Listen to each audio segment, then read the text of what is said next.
semua waktunya eman, sorfuh jami'i zamanihi apa menggunakan semua waktunya eman, digunakan lil qodoi untuk qodok. Ma'adama selain sesuatu,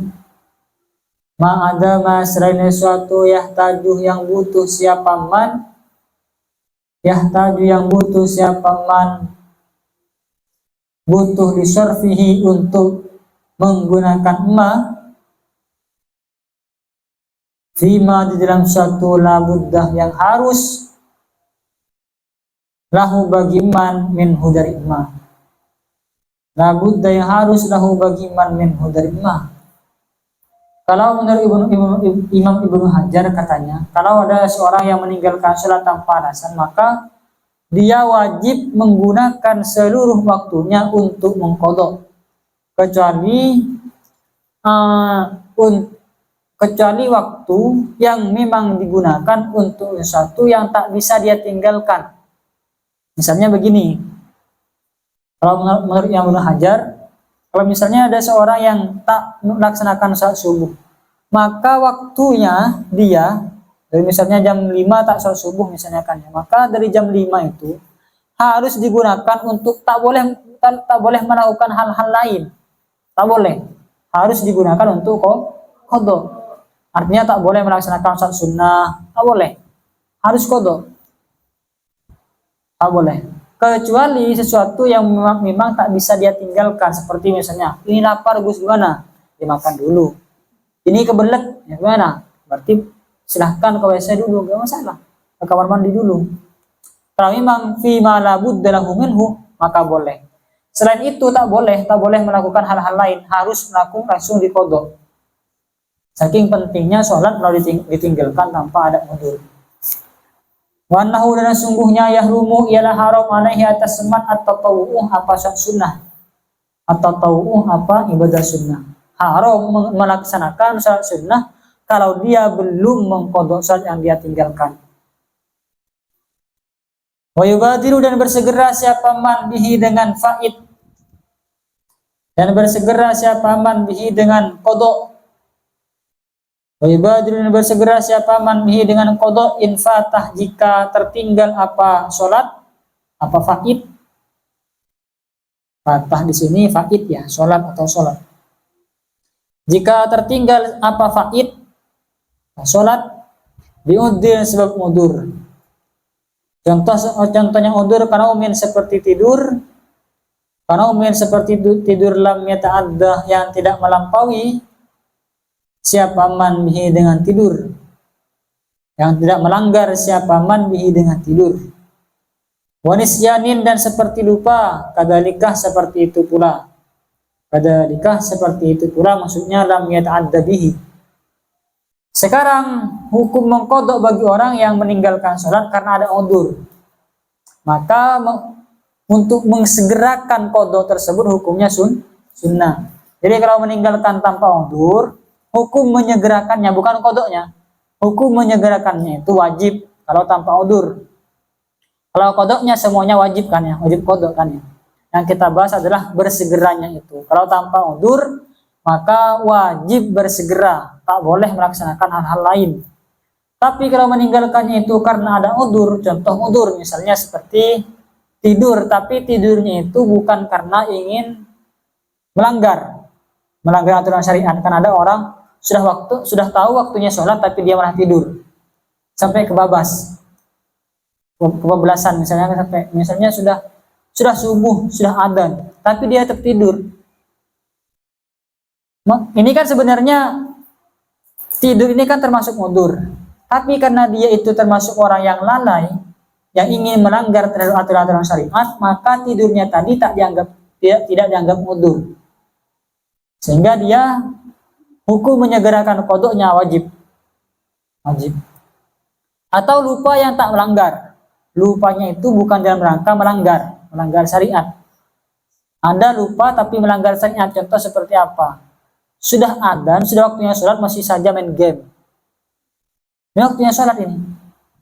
Karena saking serunya, terbawa suasana, terbawa dengan permainannya sehingga lupa sholat, maka lupanya itu tak bisa dimaafkan. Dia dianggap berdosa karena dia lupanya karena dalam rangka melanggar. Tak bisa. Sehingga menyegerakan qadha di dalam kondisi seperti itu hukumnya wajib. Paham ya? Wa yusannuh, dan disunnahkan tartibuhu mentertibkan salat faid. Tartibuhu mentertibkan salat yang tertinggal. Ail faitih artinya salat yang tertinggal. Ail faitih artinya salat yang tertinggal. Disunnahkan ketika mengqadha itu untuk tertib.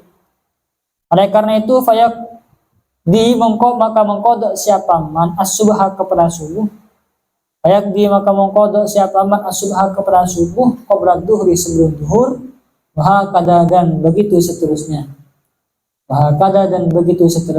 Disunnahkan, tapi tak wajib ya. Kalau misalnya kamu ingin mengqadha zuhur dulu baru subuh atau asar dulu baru zuhur, tak masalah. Tapi yang sunnah mulai ingin mengqadha secara berurutan dulu sesuai dengan urutannya yang sudah tertera, yang sudah ditetapkan. Berarti subuh dulu baru zuhur, zuhur dulu baru asar, dan begitu seterusnya. Itu sunnah.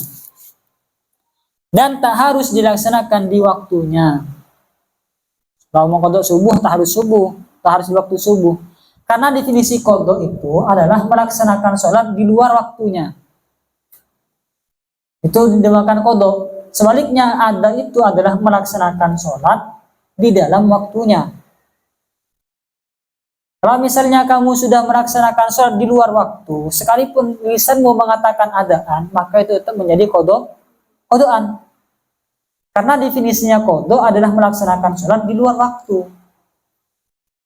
Kamu melaksanakan sholat subuh jam 7 pagi, kamu meniatkan adaan lillahi ta'ala, maka tetap menjadi qadha. Tapi kalau misalnya kamu sengaja mengatakan padahal itu qadha, tapi lisanmu sengaja mengatakan adaan, maka tak sah sholatnya. Berarti main-main. Sudah tahu ini qadha tapi mengatakan adaan. Tahu tapi mengatakan adaan, maka batal, tak sah sholatnya. Sebaliknya, seandainya kamu tak mengatakan adaan atau tak mengatakan qadhaan, tapi melaksanakan sholat subuh di waktu jam 8, maka secara otomatis menjadi qadhaan. Minimalnya qadhaan itu adalah 1 rakaat. Sampai tidak 1 rakaat atau tidak, misalnya begini. Jika misalnya kamu ingin melaksanakan sholat zuhur, mepet jam 2:30. Ketika sudah sujud pertama di rakaat yang pertama, kemudian sudah adzan asar, maka sholatmu ini dikatakan qadha karena belum 1 rakaat. Kalau kamu misalnya ketika sholat di sujud yang kedua di rakaat yang pertama sudah mengangkat kepala bangun untuk melaksanakan rakaat yang kedua, berarti kan sudah menyelesaikan 1 rakaat. Kemudian adzan asar, maka sholatmu itu dikatakan ada karena sudah menyelesaikan 1 rakaat. Oh, berarti enak kalau begitu Gus, nanti yang saya sholatnya mepet-mepet asar, mepet-mepet maghrib. Kalau masalah status ada dan qadha-nya seperti itu memang, tapi itu belum membicarakan dosa dan tidak dosanya. Kalau sampai mengeluarkan sholat pada waktunya, maka hukumnya dosa. Kalau statusnya ada, ya ada. Kalau 1 rakaat sudah sampai 1 rakaat, statusnya ada. Tapi dia dikatakan dosa karena sudah mengeluarkan sholat daripada waktunya. Makanya itu disebut dengan waktu hurmah. Kan sholat itu kan banyak waktunya kan, waktu fadilah, waktu mubah, waktu karohah, waktu mubah bila karohah, waktu hurmah. Ada yang mengatakan ada waktu fadilah, juga ada. Waktu hurmah itu adalah waktu yang sekiranya waktumu itu tak bisa memuat sholat secara utuh. Artinya ada bagian sholat yang dilaksanakan di luar waktunya, itu sudah masuk di waktu hurmah. Karena masuk di waktu hurmah, maka sholatmu itu dosa. Paham ya?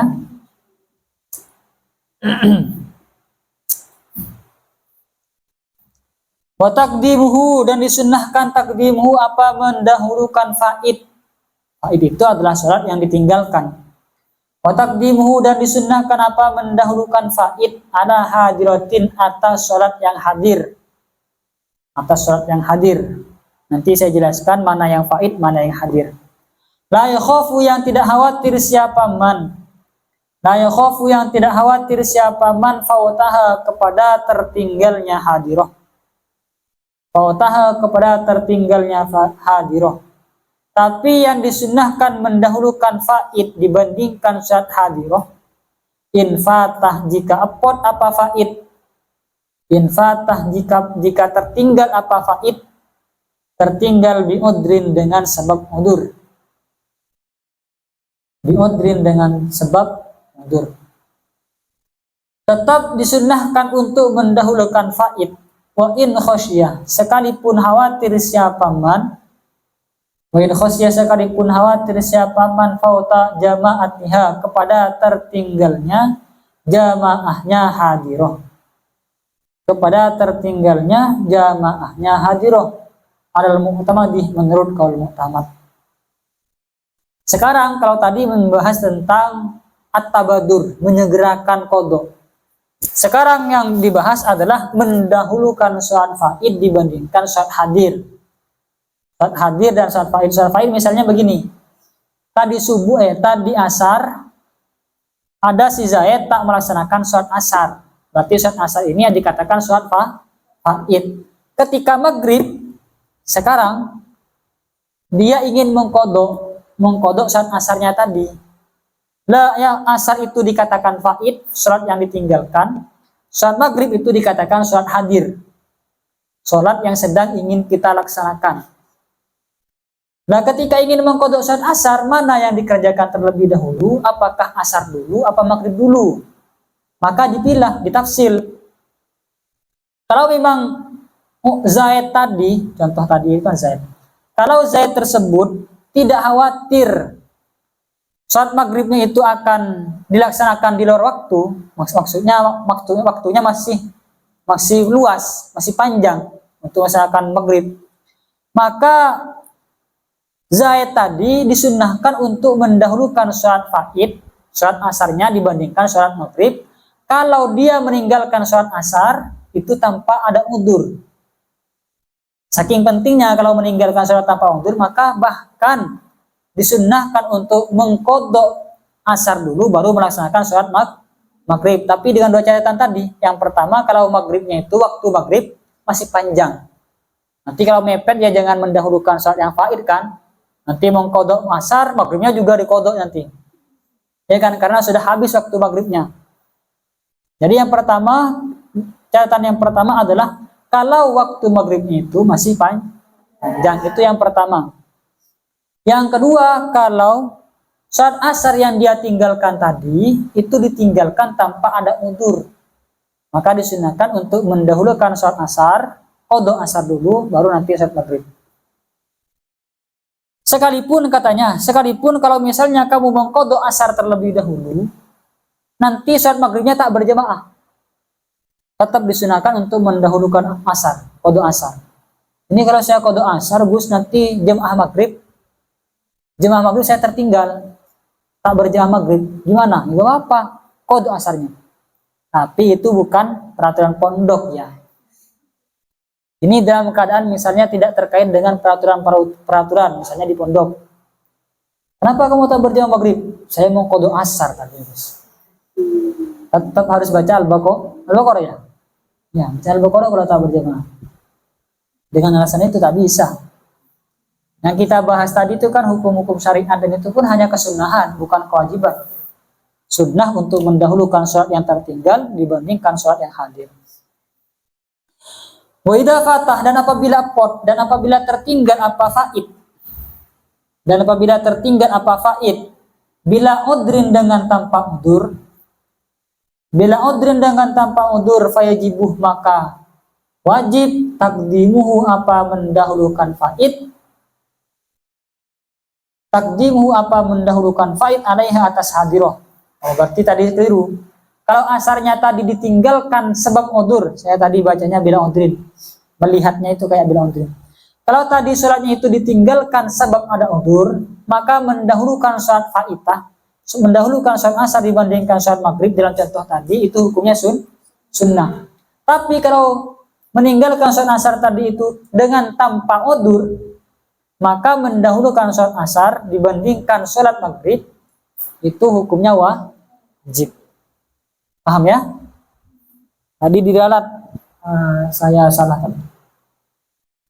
Kalau ada udur, maka hukumnya sunnah mendahulukan qada asar. Kalau tanpa udur, maka hukumnya wajib mendahulukan qada asar. Amma idza khafa fautal hadirati. Amma idza khafa. Dan apabila khawatir siapa man atau takut siapa man. Khawatir fautal hadirati, kepada tertinggalnya salat hadirah.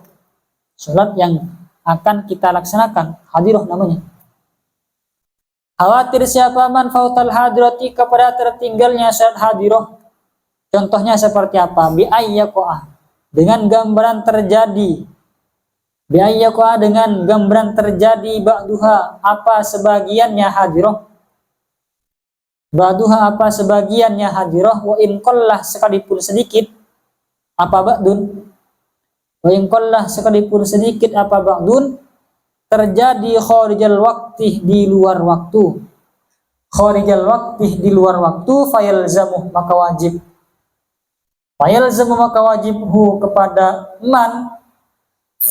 Wajib al-bad'u, apa memulai biha, dengan hadirah.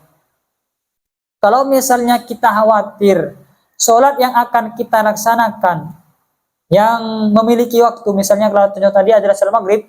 Kalau misalnya kita khawatir saat maghrib nanti akan ada bagian-bagian saat maghrib yang keluar waktunya karena kita mendahulukan saat asar, sehingga saat maghribnya tadi ada bagian yang di luar waktu, maka wajib melakukan terlebih dahulu saat maghrib, mementingkan saat maghrib karena dia yang memiliki waktu sekarang. Ini kalau waktunya mepet. Wajib dan wajib takdimu ma, apa mendahulukan sesuatu. Wajib dan wajib takdimu ma, apa mendahulukan sesuatu. Fatah, yang epot, yang tertinggal apa ma. Fatah, yang tertinggal apa ma, biwairi udrin, dengan tanpa udur. Alama fatah, alama atas sesuatu fatah yang tertinggal apa ma, biudrin, dengan tanpa udur. Fatah yang tertinggal apa ma, biudrin, dengan tanpa udur. Sekarang ingin mengkodok dua sholat sekaligus. Asarnya tak sholat, ingin dikodok. Maghribnya tak sholat, juga ingin dikodok di waktu isya. Berarti kan ada dua sholat yang ingin dikodok. Mana yang didahulukan? Asar dulukah atau maghrib dulukah? Jawabannya lihat. Jawabannya adalah mendahulukan sholat yang ditinggalkan tanpa udur dibandingkan sholat yang ditinggalkan dengan sebab udur. Kalau maghribnya itu ditinggalkan tanpa udur, asarnya ditinggalkan karena udur, maka mendahulukan maghrib. Wa in faqadat at-tartibah, sekalipun tidak ada sekalipun atau fuqidat, sekalipun tidak ada at-tartibu, apa tertib. Sekalipun nanti tidak tertib, maghrib dan asar kan seharusnya asar dulu baru maghrib. Tapi itu tak diperhitungkan tertibnya karena lebih mementingkan udur dan tidak udurnya. Kenapa kok tertib itu tidak dinafikan? Sekalipun tidak tertib tak masalah. Li'annahu, karena sungguhnya tertib sunnatun ila sunnah, wal badaru, adapun segera wajibun ila wajib. Mentertibkan dua sholat yang tertinggal itu hukumnya sunnah. Asar dulu baru maghrib itu namanya sunnah, mentertibkan. Sedangkan menyegerakan sholat yang ditinggalkan karena tanpa udzur itu hukumnya wajib. Sesuatu yang wajib harus didahulukan dibandingkan sesuatu yang sunnah. Wa yundabu ta'khirur rawatibi. Wa yundabu, dan disunnahkan ta'khirur rawatibi, apa mengakhirkan sholat rawatib. Apa sholat rawatib? Qabliyah? Disunnahkan mengakhirkan sholat rawatib anil faitih, dari sholat-sholat yang ditinggalkan biudrin, dengan tanpa udzur. Sholat rawatib ngalah dulu, artinya lebih didahulukan sholat yang ditinggalkan sebab ada udzur. Kalau tadi kan paling tinggi untuk disegerakan itu kan sholat yang ditinggalkan tanpa udzur, baru kemudian sholat yang ditinggalkan karena ada udzur. Sekarang perbandingannya adalah sholat yang ditinggalkan dengan sebab udzur dibandingkan dengan sholat rawatib, lebih dahulu mana? Sholat yang ditinggalkan sebab mundur. Rawatib mundur dulu, dikerjakan nanti, gak masalah. Wajib dan wajib takhiruha. Wajib dan wajib takhiruha, apa mengakhirkan rawatib anil fawaitih, dari sholat yang tertinggal, anil fawaitih, dari beberapa sholat yang tertinggal, biwairi udhin, dengan tanpa udur. Tapi kalau rawatib dibandingkan sholat yang ditinggalkan sebab tanpa udur, maka hukumnya wajib mengakhirkan rawatib. Kalau dengan sholat yang ditinggalkan karena udzur, hukumnya sunnah mengakhirkan rawatib. Semoga tidak lupa. Ini biasanya gampang lupa, tapi semoga tidak lupa. Coba besok malam saya tanyakan ya. Apa masih ada yang ingat? Tambihun. Adapun ini sebuah peringatan. Tambihun. Man, barang siapa mata ialah mati siapa man. Barang siapa mati siapa man wa alaihi. Kalau bahasa Jawanya apa mati? Seto ya. Ya. Seto benar. Kalau gak jadi. Kalau seto ya. Iya. Sido. Tapi kan orang Jawa kan betul guys. Sido. Sedo, masa sedo? Sedo, kalau Madura kan sedo. Tak sido. Sido itu jadi ya. Saya kalau di Madura itu sok-sok mengajarkan bahasa Jawa, teman-teman. Ketika makan ada sayur, kamu kalau bahasa Jawanya ini tahu kamu apa ini? Saya tak, kamba. Apa le? Jangan. Jangan katanya. Jadi kan bagi mereka orang-orang Madura sih, kayak bukan orang Madura. Bagi mereka bahasa-bahasa Jawa ketika saya perkenalkan, kan saya memperkenalkan bahasa-bahasa yang unik kan, yang aneh. Ini jangan namanya. Masa jangan? Iya jangan. Kalau bahasa Madura kan gengan ya. Kamu tahu apa artinya mau atau tadi? Apa? Mau itu tadi, ya. Iya, seharusnya kan kalau mau itu kan zaman istiqbal. Mau kemana? Kan istiqbal akan datang kan.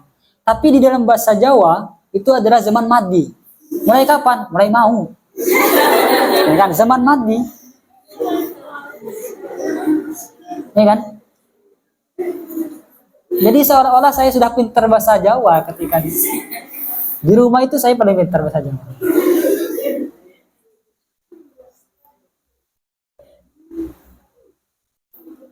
Apa bahasa Jawanya bunyi? Bunyi ya. Apa? Muni ya.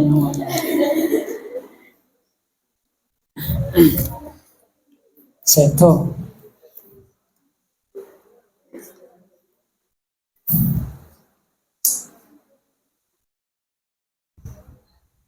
Man, barang siapa mata ialah mati siapa man. Walaihi, dan ialah atas man sholatu fardin, adapun sholat fardu. Ada seorang mati, dia memiliki tanggungan sholat fardu. Lam tuqdoh, maka tidak dikodok. Walam tufdah, dan tidak dibayarkan fidyah. Walam tufdah, dan tidak dibayarkan fidyah anhu, atas man. Kalau misalnya ada orang mati, dia memiliki tanggungan atau hutang sholat fardu, maka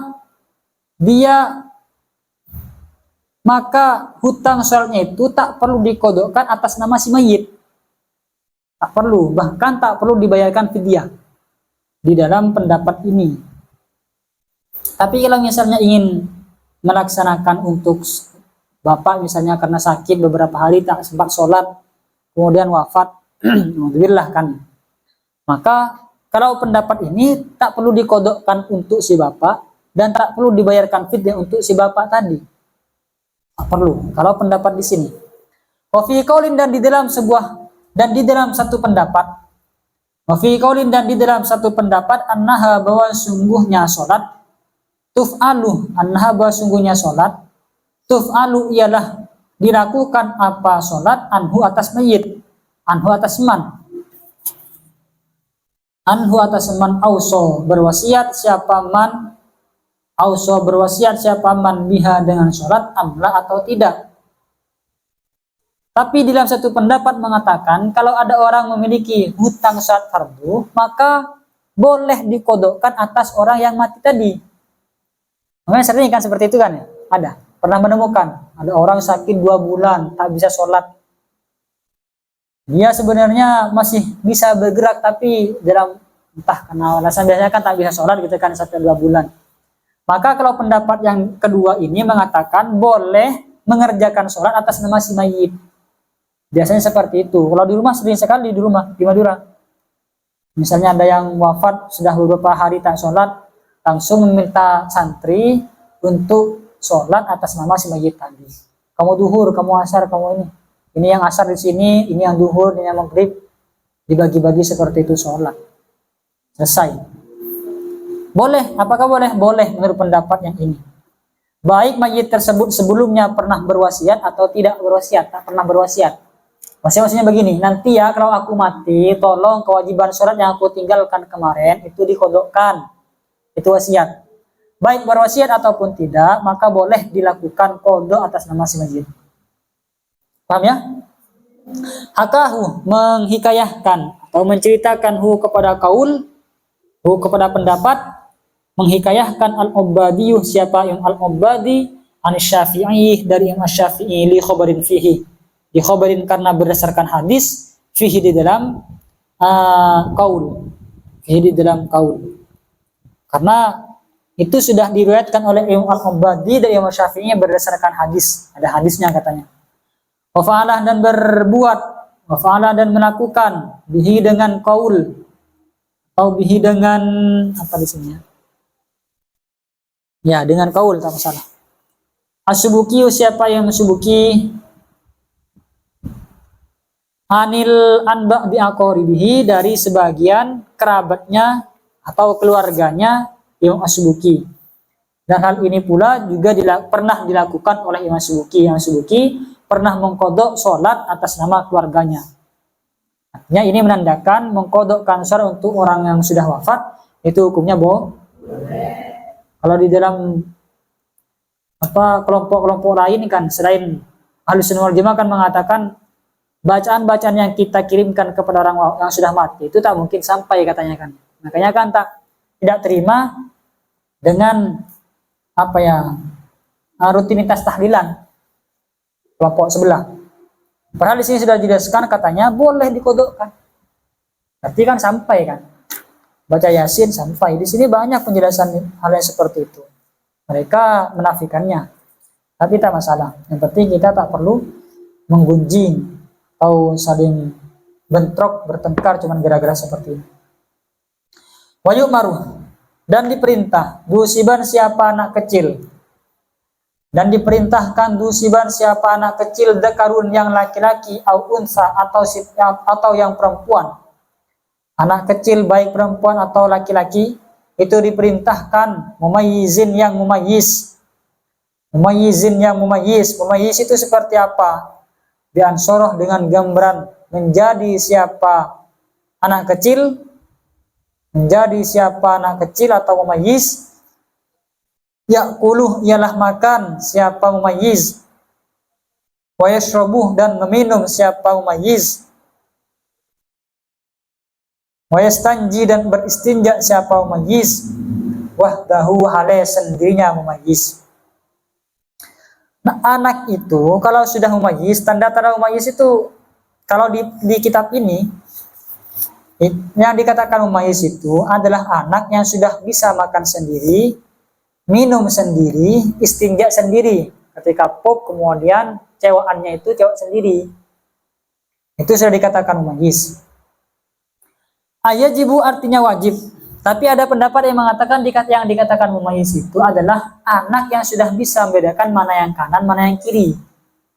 Ada pendapat lain yang dikatakan mumayyiz itu adalah anak yang bisa membedakan mana yang baik, mana yang buruk. Oh, kalau makan ini nanti sakit, makan ini nanti enak, itu berarti sudah tamyiz. Kalau melakukan ini nanti saya jatuh, sakit, mati, dan seterusnya. Itu berarti tamyiz. Banyak pendapat terkait berdefinisi mumayyiz atau tamyiz. Tapi di sini cuman memaparkan pendapat yang mengatakan mumayyiz itu adalah anak yang bisa makan sendiri, minum sendiri, istinja sendiri. Ayajibu artinya wajib, ala kullin atas masing-masing min abawaihi dari kedua orang tuanya mumayyiz, min abawaihi dari kedua orang tuanya mumayyiz, wa in ala sekalipun ke atas. In ala ini maksudnya kakek, buyut, dan ke atas pokoknya. Sumal wasi kemudian kepada orang atau penerima wasiat. Kemudian atas penerima wasiat. Wa ala malikir rokiki, dan atas pemilik budak, maksudnya sayyid. Wa ala malikir rokiki, dan atas pemilik budak memerintahkan ayyak murah atau wajib ayyak murah, apa harus memerintahkan siapa kulun. Ayyak murah apa harus memerintahkan siapa kulun hu kepada mumayyiz. Merintahkan siapa kulun hu kepada mumayyiz, memerintahkan biha dengan sholat, ay sholati artinya dengan sholat. Walau kodoan sekalipun saat kodok.